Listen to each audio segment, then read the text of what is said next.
اه، دوست عزیز امروز بسیار یک ویدیوی کوتاه میخوایم برای شما بمانم در مورد حرکت کردن و جرأت حرکت کردن. هر کسی نمیتونه حرکت بکنه یا هر کسی نمیتونه که تغییر بیاره در یک جامعه، در یک کشور، در یک مملکت، در یک خانواده، در یک قول قریه، در یک فامیل یا حتی در خود. خیلی ها توانی تغییر را نداره. پس مردهایی میتونه تغییر بده، مردهایی میتونه که سرنوشت یک ملت را، یک مملکت را، یک کشور را یا خود را حداقل تغییر بده که اراده داشته باشه و اراده حرکت کردن و اراده تغییر را داشته باشه. تا زمانی که همین اراده برای انسان پیدا نشه هیچ کسی نمیتونه که حرکت بکنه و هیچ کس نمیتونه که تغییر بیاره. و وقتی که اراده باشه ایمان هست پایشان، ایستادگی هست، مقاومت هست، مداومت هست، برنامه‌ریزی هست، هدف گذاری هست. همه چی برمیگرده به اراده انسان هایی که اراده قوی داره ولو بعضی اوقات راه اشتباه هم میره دوباره برمیگرده و دوباره به مسیر حقیقی و به مسیر واقعی خود حرکت میکنه و اونا موفق میشه. ما انسان های موفقی را که دنبال اهداف خود رفتن ولو قاتل بودن، جنایتکار بودن، خیلی کارهای زشت را در جامعه کردن، ما به اونها بیشتر افتخار میکنیم تا انسانهای بی ارزه و بی خاصیتی که در جامعه هیچ حرکتی را نکردن، هیچ کار منفی را نکردن یا هیچ کار مثبت را نکردن. کسایی کار منفی کردن 100 مرتبه بهتر هست از کسایی کار منفی نکردن در زندگی خود. یا اصطلاح دیگه داریم، ما میگیم که مرد او کسی هست که برخلاف امواج ها حرکت میکنه، برخلاف رفتارهای عمومی حرکت میکنه، وگرنه در موافقت با امواج ماهی مرده هم حرکت میکنه.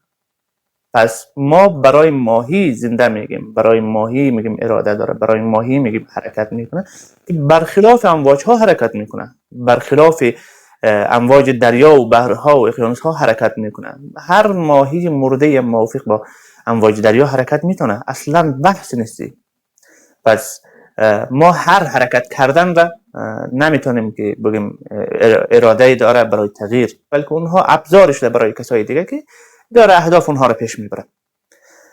و یک از دلایل اصلی هم که کشور عزیز از ما شما می افغانستان عزیز پیشرفت نمیکنه همین است که مردم از ما شما خودشون اراده برای تغییر نداره، خودشون اراده برای حرکت نداره. یعنی یمو حرکت، امو ذهنیتی برای تغییر از ذهن خودشون، از مغز خودشون، از انگیزه خودشان نیستن.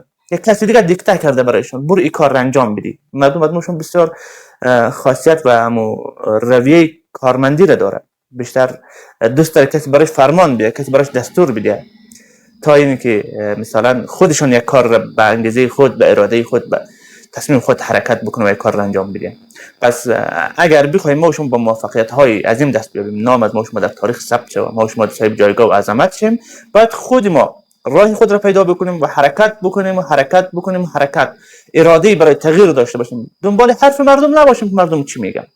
با تمام دنیا زمان برخلاف تو حرکت کنه، ولی تو اهداف خود رو رها نکن، تو دنبال هدف خود باش و همیشه وقت اصلا بحثی رو نکن کی در مورد تو چی میگه چی نمیگه، اصلا مهم نیست. فقط حرکت کن، دنبال اهداف خود باش و دنبال حرف مردم نباش. هر کسی دنبال راه حرف مردم شد نابود شد.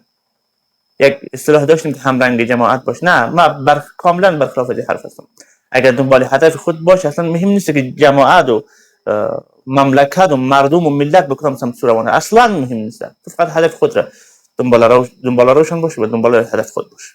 دیگه بعد وقتی به اهداف بزرگ خود برسی دنیا تغییر میکنه و دنیا رو میتونه تغییر بدی. پس تلاش بکنید که دنبال اهداف خود باشید و برنامه‌ریزی بکنید برای رسیدن به اهداف خود.